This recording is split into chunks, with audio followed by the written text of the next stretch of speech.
नमस्कार, आप देख रहे हैं बिग फाइट लाइव। आपके साथ मैं श्वेता मिश्रा अवस्थी। ऑपरेशन सिंदूर में मुंह की खाने के बाद भी पाकिस्तान अपनी नापाक हरकतों से बाज नहीं आया। जम्मू कश्मीर में एलओसी पर पाकिस्तानी सेना ने सीज फायर का उल्लंघन किया और इसी बीच रक्षा मंत्री राजनाथ सिंह ने बड़े मुस्लिम देश मोरक्को की धरती से पाकिस्तान को तगड़ा मैसेज दिया है। उन्होंने कहा कि पहलगाम में आतंकियों ने हमारे लोगों को धर्म पूछकर मारा, लेकिन भारत ने आतंकियों को उनका धर्म नहीं बल्कि कर्म देखकर मारा है। ऑपरेशन सिंदूर में हमारी जाबाज फौज ने घर में घुसकर बड़े बड़े आतंकी ठिकाने तबाह किए। ये बात खुद पाकिस्तान के आतंकी भी चीख चीख कर स्वीकार कर रहे हैं। अगर वो फिर से कोई नापाक हिमाकत करेंगे तो अभी पार्ट 2 बाकी है, पार्ट 3 बाकी है। इसके साथ ही रक्षा मंत्री ने कहा कि पाकिस्तान के कब्जे वाला कश्मीर पीओके भारत को बिना किसी लड़ाई के अपने आप मिल जाएगा।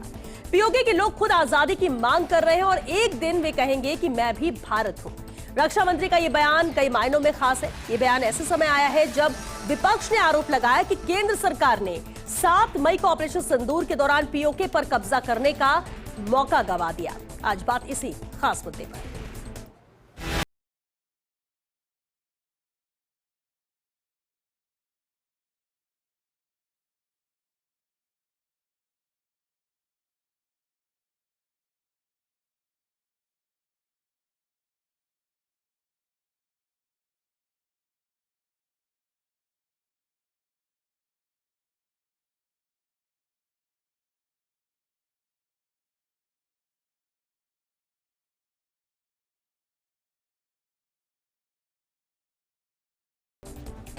और चलिए इस खास मुद्दे पर चर्चा के लिए खास मेहमान हमारे साथ जुड़ चुके हैं। सबसे पहले उनसे रूबरू करा देते हैं आपको। हमारे साथ चर्चा में मौजूद हैं बीजेपी से प्रताप राव जी। स्वागत है प्रताप जी आपका। कांग्रेस से हमारे साथ राजेंद्र मेघवाल जी। राजेंद्र जी आपका भी बहुत स्वागत है। साथ ही रक्षा विशेषज्ञ कर्नल देवानंद जी भी मौजूद है। देवानंद जी आपका भी स्वागत है। और साथ ही हमारे साथ पूर्व राजनयिक गौरीशंकर गुप्ता जी भी जुड़ गए। गौरीशंकर जी आपका भी बहुत स्वागत है सर।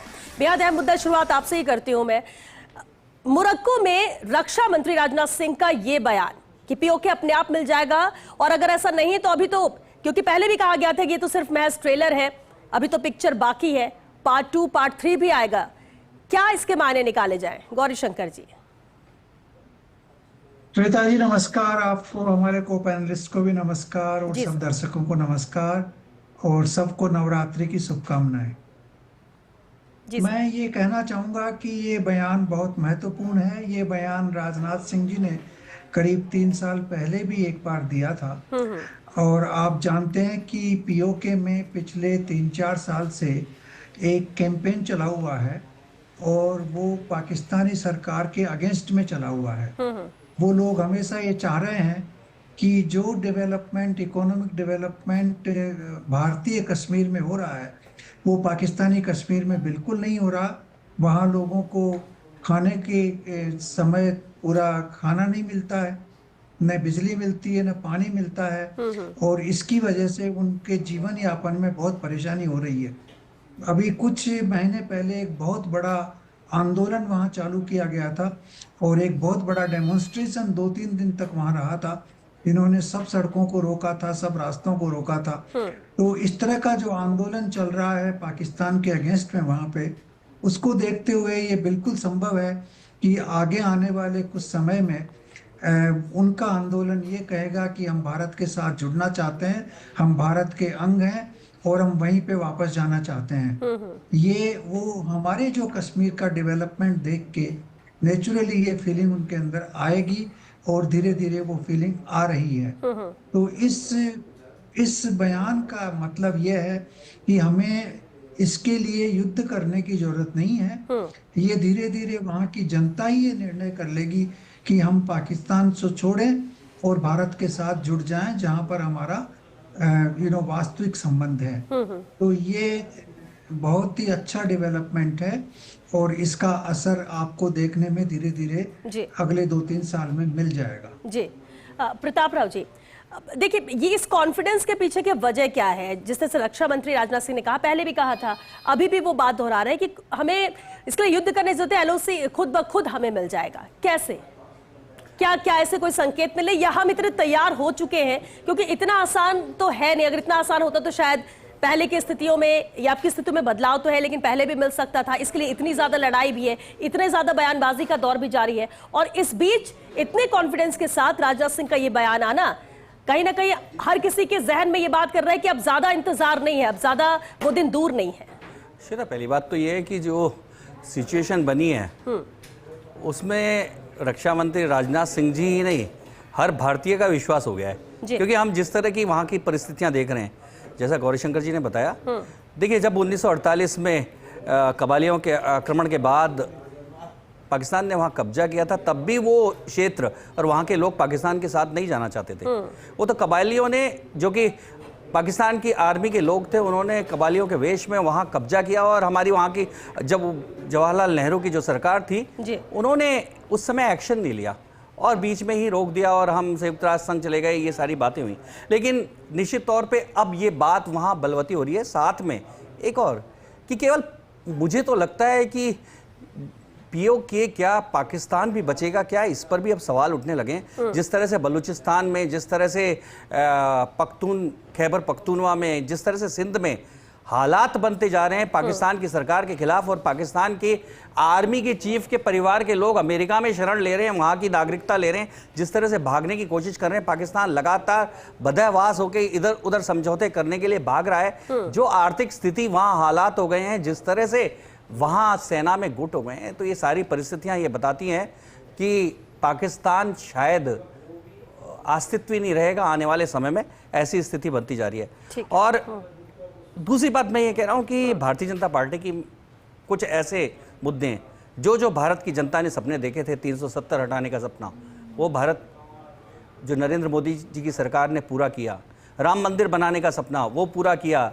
ट्रिपल तलाक के जो विषय पे निर्णय लिया, जो इस तरह के जितने भी मुद्दे आए जो समाज और हमारे देश के सामने चुनौतीपूर्ण थे, उन सब मुद्दों पर भारत की नरेंद्र मोदी जी की सरकार ने हमेशा निर्णय लेके भारत को आगे किया है।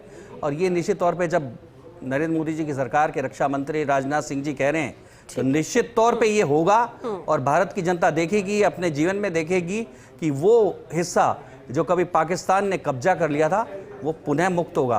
और जहाँ तक बात है कि हम बिना युद्ध के कैसे लड़ेंगे या स्थितियाँ, तो गौरीशंकर जी ने जैसे बताया, वहाँ की तो जनता ही अपने आप ही अब भारत के साथ मिलने के लिए आतुर हो रही है, क्योंकि जिस तरह का अत्याचार चीन के जो है लोगों के साथ मिलकर पाकिस्तान की सेना वहाँ कर रही है, गिलगित और बाल्टिस्तान में जो हालात बन रहे हैं, मुजफ्फराबाद में लगातार जो आंदोलन होते हैं, उनसे साफ तौर पे जाहिर है कि पीओके अब पाकिस्तान के कंट्रोल में धीरे धीरे खत्म होता जा रहा है। चलिए ठीक है, आपने अहम बात की। राजेंद्र मेघवाल जी, अभी आपने सुना भी प्रताप राव जी ने क्या कहा, क्या वाकई में अब इतना आसान हो गया है कि पीओके कभी भी भारत के झोले में आ सकता है, ज्यादा कुछ एफर्ट लगाने की जरूरत नहीं है?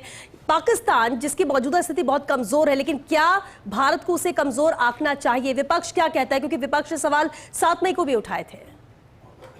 देखिए श्वेता जी, जहाँ तक इस पूरे मामले की बात है, तो प्रधानमंत्री जी ने जब सीज फायर हुआ तो उसके बाद में एक बात कही थी कि टेरर, ट्रेड और टॉक साथ में नहीं हो सकते। यहाँ तो मतलब अब तो ये तीनों तो साथ हो ही रहे हैं, और उसके साथ में अब तो खेल भी हो रहा है। और जिस तरीके से मतलब ये हमारे जो क्रिकेटर हैं या हमारे राजनेता हैं जो कि क्रिकेट की राजनीति भी करते हैं, वो जिस तरीके से वहाँ के नेताओं के साथ में या वहाँ के जो क्रिकेटर हैं आफरीदी उसके साथ में जैसा कि या अनुराग ठाकुर की जिस तरह गलबैयां हो रही है, या जिस तरीके का अरबों खरबों का कारोबार दुबई के अंदर हो रहा है, देखिए आप दुबई सट्टे की मतलब कारोबार से अछूता नहीं है। तो आज यहां पर यह हो रहा है कि आज जो कल के मैच में मैं देख रहा था कि पाकिस्तानी क्रिकेटर ने एक बैट से मतलब गोलियां चलाने का इशारा करते हुए या इस तरीके के भद्दे इशारे किए जो कि भारत की संप्रभुता को या उसकी जो नीति है उसके ऊपर एक करारा प्रहार था।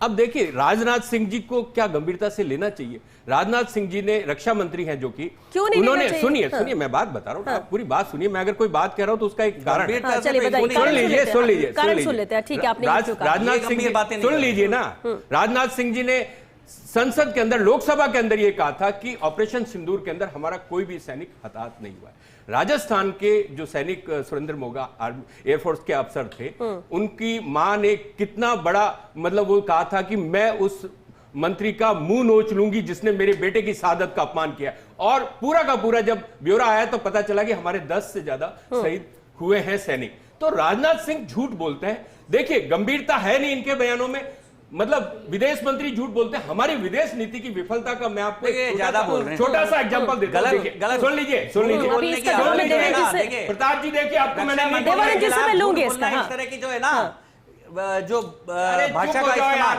कमाल कर रहे हो, गलत भाषा। देखिए मैं बता रहा हूं, अभी नहीं आप गलत भाषा का इस्तेमाल अभी हाल ही के दिनों में जो जो रक्षा मंत्री देश का गर्व बढ़ा रहा है, आपको डर लग रहा है। पाकिस्तान के सपोर्टर हो आप पाकिस्तान के समर्थक हो। जब पाकिस्तान के खिलाफ बात होती है आपको चिढ़ होती है। प्रताप जी, आप मिला सकते हो प्रताप जब पाकिस्तान के खिलाफ बात होती है, जबकि आपको जो मिर्ची लगती है, सऊदी अरब के साथ जो मिर्ची लगती है पाकिस्तान के खिलाफ। देखिए श्वेता जी, ये तरीका एक मिनट प्रताप जी, प्रताप जी एक सेकंड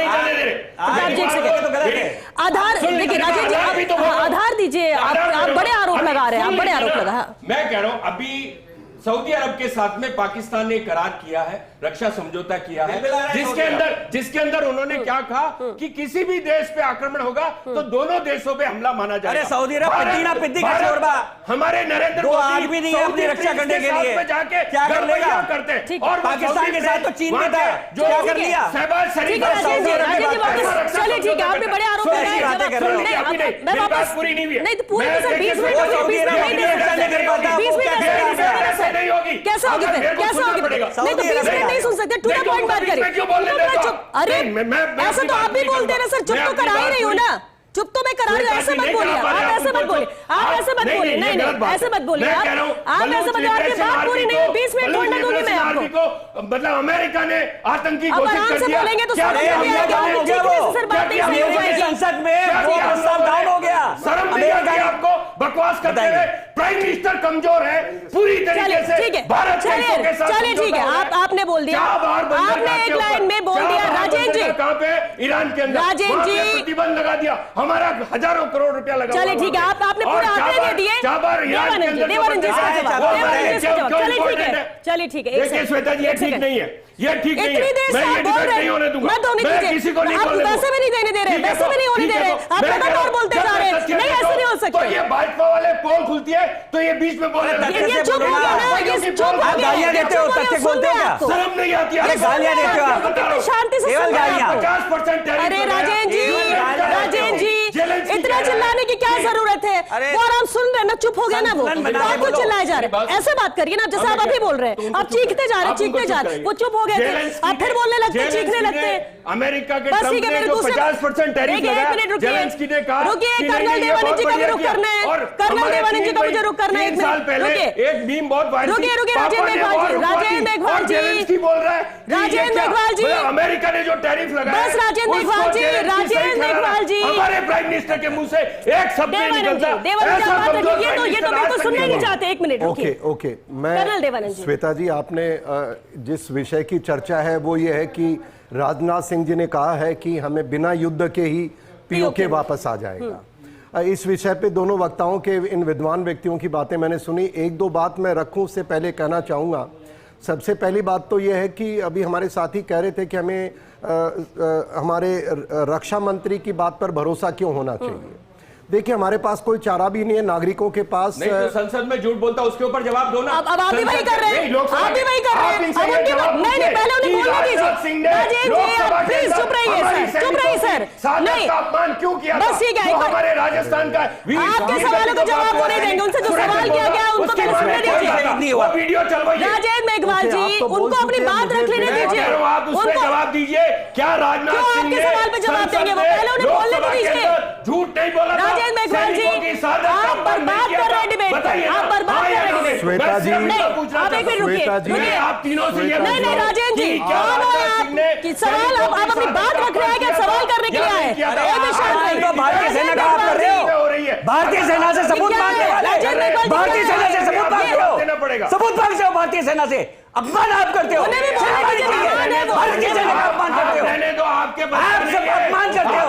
अरे क्या बस का नहीं है, अरे क्या बस का नहीं है। प्रताप जी आप समझिए, प्रताप जी, राजेंद्र जी आज किसी को सुनना ही नहीं चाह रहे। राजेंद्र जी उन्हें बोलने दीजिए ना, दूसरे मेहमान भी आपको सुना ना, नहीं आपको सुना है, अब आप शांत होइए। अरे तो सीधा उनसे पूछो ना। आपको जवाब यहाँ देने के लिए नहीं बैठे, आपको शांत होना पड़ेगा, आपको भी शांत होना पड़ेगा। पहले अगर कुछ कह रहा है पहले उन्हें बोलने दीजिए, पहले उन्हें बोलने दीजिए। देवानंद जी तो मेरा आग्रह है दोनों महापुरुषों से कि आप बोले, मैं बीच में नहीं बोला। अब मुझे तो बोलने दे, आप दोनों अपनी पार्टी की लड़ाई अपनी जगह रखिए। मैं देश की बात कर रहा हूं। सबसे पहली बात है कि हमें हमारे प्रधानमंत्री हो या रक्षा मंत्री हो, हमारे कोई भी जनप्रतिनिधि जो चुनी हुई सरकार है उस पर भरोसा रखना हर नागरिक का कर्तव्य मानता हूं। बाकी आप अपनी बात अपनी जगह रखिए। झूठ बोलने वालों के दूसरी बात, अरे भाई साहब बोल सुन लीजिए ना, सुन तो लीजिए उन्हें। राजेंद्र जी सुन लीजिए, बस आप ही सत्यवादी नहीं है, आप ही सत्यवादी नहीं है। सुन लीजिए पहले, बात सुन लीजिए पहले, सुन लीजिए। आपको नहीं होगा, आप नहीं सहमत होंगे, आप अपनी बात रखिएगा, मैं वापस आऊंगी आपके पास। पहले सुनने दीजिए उन्हें, पहले सुनने दीजिए उन्हें, पहले उन्हें सुनने दीजिए। आपके सवाल नहीं सुन रही हूँ मैं नहीं सुनूंगी। मैं कोई झूठ नहीं बोला, झूठ आप बोलते हो। अरे भाई दोनों मेरी बात झूठ आप बोलते हो। दूसरी बात जो हमारे साथी ने कही कि अमेरिका ने वो जो उनका बलूच के ऊपर प्रतिबंध लगा दिया। अब मैं ये नहीं कहूंगा आप गलत हैं कि आपसे त्रुटि हो गई है। आज की खबर यह है कि उसको अमेरिका ने वीटो कर दिया है और बलूच को टेररिस्ट ऑर्गेनाइज घोषित नहीं हुआ है, जो मेरी जानकारी है। आप हो सकता, मैं आपको भी झूठ नहीं बोलूंगा, न राजनाथ सिंह जी को बोलूंगा, मेरे लिए आप दोनों बड़े व्यक्ति हैं। पर सवाल यह आता है कि ऐसा क्यों कहा हमारे डिफेंस मिनिस्टर ने कि बिना युद्ध के आने वाला है। देखिए, इसको इतिहास में जाए बिना मैं कह सकता हूं, वैसे तो पीओके बहुत वर्षों पहले हमारे भारत का हिस्सा बन सकता था। 47 का एग्जाम्पल ले लो, उसके बाद आप 71 का ले लो, बहुत सारे समय आए, पर कोई बात नहीं। अब जो अंतरराष्ट्रीय पटल पर जो परिस्थिति बन रही है, मैं चर्चाएं सुनते रहते हैं सरकार के पक्ष की और विपक्ष की, पर सच्चाई यह है कि भारत सरकार ने ऑपरेशन सिंदूर के बाद भारतीय सेना द्वारा किए गए एक ऐतिहासिक जीत के बाद मैं मानता हूं देश का मनोबल बढ़ा है। और इसी के अंतर्गत दुनिया की विभिन्न ताकतों के पास एक संदेश गया है कि ये नया भारत है, इस भारत की सेना सुदृढ़ है, नागरिक इकट्ठे हैं, और कुछ छोटे मोटे ठीक है विरोध करते हैं, उनको चिंता नहीं है। कैसे, मैं आपको बताता हूं। देखिए, अमेरिका ने कुछ दिन पहले भारत विरोधी गतिविधियां की और सऊदी अरेबिया ने एक पाकिस्तान के साथ समझौता किया, जिसको लेकर के बड़े चिंता कर रहे हैं। मैं बता दूं, मैं जितना मेरा सैनिक का ज्ञान है, जितना मैं अंतरराष्ट्रीय विषय को समझता हूं, अरे भाई सऊदी अरेबिया के पास है क्या पाकिस्तान उम्मीद कर रहा है सफेद घोड़े पे दूल्हे राजा आएंगे और वो न्यूक्लियर बम? ऐसा नहीं होने वाला है। ये चीजें अपनी जगह सही हो सकती है, पर सबसे बड़ी दो चीज, सबसे बड़ी दो चीज मेरे मुझे बोलने, सबसे बड़ी दो भारत के पक्ष की दो चीज हुई है। मना कर दिया वहां के विदेश मंत्री ने। पहली ये है कि मत बोला कीजिए, अफगानिस्तान के अंदर अमेरिका उसी अड्डे को वापस लेना चाहता है जो 2 वर्ष पहले छोड़ के गया था। ये हमारे पक्ष की बात मैं मानता हूं। दूसरी बात यह है कि जो बलूच लिबरेशन आर्मी को उन्होंने उसके ऊपर वीटो करते हुए उसको टेररिस्ट ऑर्गेनाइजेशन घोषित नहीं किया गया, ये भारत के समर्थन की बात है। क्योंकि देखिए, पाकिस्तान, आज सुबह की खबर है कि पाकिस्तान वो आर्मी बन गई है जिन्होंने अपने ही नागरिकों पे हवाई जहाज से फायर किया है, और उसके अंतर्गत वो टीपीपी और खैबर पख्तूनवा के अंदर हुआ है। बलूचिस्तान के अंदर आज बलूचों की भी उन्होंने हत्याएं की है, पर मैं मानता हूं वहां जिस प्रकार से आर्मी को एयर लॉन्च करनी पड़ी है, परिस्थिति उनके बाहर है। तीसरी बात, जहां तक सी पैक का ताल्लुक है, चीन जो चाहता था वो नहीं हो सकता, चीन ने स्वीकार कर लिया है। और मैं ये मानता हूं कहीं कहीं भारत के साथ उसकी बैकडोर डिप्लोमेसी कहीं जारी होगी, जो चीन के हित में भी है, हर देश के नागरिक के हित में भी है। कि मुझे लगता है कि पीओके जो हमारा है, पाकिस्तान, जहां तक नागरिकों की बात हमारे सबसे पहले वक्ता जो फॉरेन मिनिस्ट्री के भाई साहब बता रहे थे, वो सही कह रहे हैं, पर मैं उससे एक कदम आगे जाऊंगा कि वो नागरिक तो कई दिनों से वहां आंदोलन कर रहे हैं कि मोदी जी हमारे को भारत में मिलाओ, अपनी फौज हटाओ, हमारे लिए इंटरनेशनल आपने अगर कुछ बेहतर हो रहा है तो उसे एक्सेप्ट करना पड़ेगा, उसे एक्सेप्ट करना पड़ेगा। हमेशा हर जगह खामियां ही नहीं ढूंढ सकते। दूरगामी स्टेटमेंट, बेहद अहम बात आपने कही, क्योंकि वक्त भी खत्म हो रहा है। गौरी शंकर जी, एक फाइनल कमेंट चाहोगे सर? वक्त जाया हो गया है, बात हो नहीं पाई, लेकिन एक फाइनल कमेंट बहुत ही शॉर्ट में। देखिए श्वेता जी, हमने कुछ इंडिपेंडेंस के टाइम पे कुछ गलतियां हुई हमारे से, नहीं तो उस समय पीओके भारत का हिस्सा ही बन गया होता। जी। पीओके होता ही नहीं और ये सीजफायर सब के अंदर समस्याएं क्यों नहीं होती। किया? अभी लेकिन कुछ दिन उसको पहले अब की आप बात है, छोड़ दें। अमेरिका के दबाव के अंदर आपने सीजफायर मंजूर कर लिया और प्री इंडिपेंडेंस की झूठ बात बात करते हो। मत बोलो। एक मिनट को बात अभी तो खुद पाकिस्तान ने कह दिया। आप बताइए ना, अब तो भारत की स्थिति अरे कमजोर भाई है। साहब, पाकिस्तान ने कह दिया कि कोई मध्यस्थता नहीं। केवल राहुल गांधी के अलावा कोई नहीं कह रहा, केवल राहुल गांधी के अलावा कोई नहीं कह रहा। राहुल गांधी को मजा आता है। पाकिस्तान ने बोल दिया पूर्ण राजनयिक गलत बात क्यों कहेंगे? वो गलत क्यों कहेंगे? वो गलत बयान से उनको क्या फायदा? उनको क्या फायदा गलत बयान से? उनको गलत बयान से क्या फायदा? ऐसा नहीं बोलो। अकेले सच्चे आप हो। राहुल पप्पू के अलावा और कौन सब झूठा है? उसका ऑब्जेक्टिव पीओके लेना नहीं था। ये बड़ा क्लियरली पहले बताया गया था। श्वेता जी ये झूठ बोल रहे हैं। ये दोनों एकमात्र सत्यवादी राहुल है इस देश में। ये दोनों बातें झूठ है। पहली, अरे भैया, कोई प्रतिबंध नहीं लगा और दूसरा पाकिस्तान सेना ने स्वीकार किया कि कोई मध्यस्थता नहीं है। तो झूठ पब्लिक को आप नहीं ऐसे नहीं आप धोखा कर रहे हैं। देखिए, आप चर्चा नहीं करने दे रहे, आप किसी की ना बात सुन रहे हैं ना किसी को कुछ कहना देना चाह रहे हैं। राजेंद्र जी, आज पूरा टाइम शुरू से आखिरी तक आप ही बोलते रह गए। नहीं, देख गलत बोलेंगे तो मैं टोकूंगा। आप अकेले सच हो। सब गलत बोल रहे हैं। आप अकेले सच हो। बस अरे आप क्या सही बोल गलत रहे है? हैं, बाकी सब गलत बोल अरे रहे हैं। झूठ बोल बोल के आपने देश को बरगलाते रहे। इसमें देखिए कोई देश को बरगलाना बंद करो, झूठ बोलना बंद करो। तभी पीओके बना है ना। हर मामले में बैठ रहे हो। देश की जनता ठोक रही है आपको, देश की जनता ठोक रही है आपको, सफाया कर रही है आपको। अरे सफाया कर रही है क्या आपको। राजेंद्र जी, क्या बोले जा रहे हैं आप? क्या बोले जा रहे हैं आप? आप नहीं रुके हो। अरे आपने सफाया होता जा रहा है झूठ बोल बोल के। शर्म आनी चाहिए आपको। देवानंद जी, देखिए, दो बातें हैं जो मैं मानता हूं गलत हैं, उनको स्वीकार करना चाहिए। पहली बात तो भारत के लिए ऑपरेशन सिंदूर पे पाकिस्तान ने खुद ने स्टेटमेंट दे दिया कि कोई मध्यस्थता अमेरिका ने नहीं की। दूसरी बात, हमारे प्रधानमंत्री महोदय ने क्लियर कर दिया। रक्षा मंत्री ने कोई क्या बात कहा नहीं, था? बोलने दो, बोलने दो। रक्षा मंत्री ने क्या कुछ नहीं कहा था। उसके लिए दो शब्द कह दो, अगर थोड़ी सी अरे जमीन भाई है या साहब, गैरत है तो। और दूसरी बात, हमारे सेना के अधिकारियों ने कहा कि कोई मध्यस्थता नहीं हुई। दूसरी बात आपने एक और कही बलूचिस्तान लिबरेशन आर्मी को लेकर के कि उस पर प्रतिबंध लगा दिए हैं, वो भी सत्य नहीं है। तो देखिए, असत्य बोलते रहते हैं ये। असत्य बोलना इनका धर्म हो गया है। असत्य बोलना इनका धर्म है। वक्त खत्म हो गया है। बहुत शुक्रिया आप सभी का इस चर्चा में शामिल होने के लिए। देखिए, मोरक्को की धरती पर पाकिस्तान को चेतावनी देते हैं यहाँ पर रक्षा मंत्री राजनाथ सिंह, और उन्होंने कहा कि अभी इंतजार कीजिए, युद्ध की जरूरत नहीं पड़ेगी, यहाँ बिल्कुल युद्ध की जरूरत नहीं पड़ेगी और पीओके भारत के पास आएगा, क्योंकि अभी पार्ट 2 पार्ट 3 बाकी है ऑपरेशन सिंदूर के मद्देनजर। अब देखिए, यहाँ कोई देवानंद जी, खत्म हो चुकी है डिबेट खत्म हो चुकी है। देखिए, इतना जरूर है कि आम जनता इंतजार जरूर करे कि पीओके उनके पास आए, और अगर केंद्र सरकार की तरफ से रक्षा मंत्री इस तरह का बयान देते हैं तो उसके बाद कहीं ना कहीं उम्मीदें और बढ़ जाती, तो थोड़ा इंतजार करने की जरूरत है। हर चीज में, जब देश की बात हो, हर चीज में नुक्स निकालना भी जरूरी नहीं। और दूसरी बात, जब पाकिस्तान की बात हो रही हो तो कम से कम देश के अंदर से भी जो विरोध के स्वर है उनको भी एक साथ आना चाहिए, अगर देश हित की बात है तो, ना कि पाकिस्तान की भाषा बोलनी चाहिए। चलिए इसी के साथ बिग फाइट लाइव मैच के लिए बस इतना ही। नमस्कार।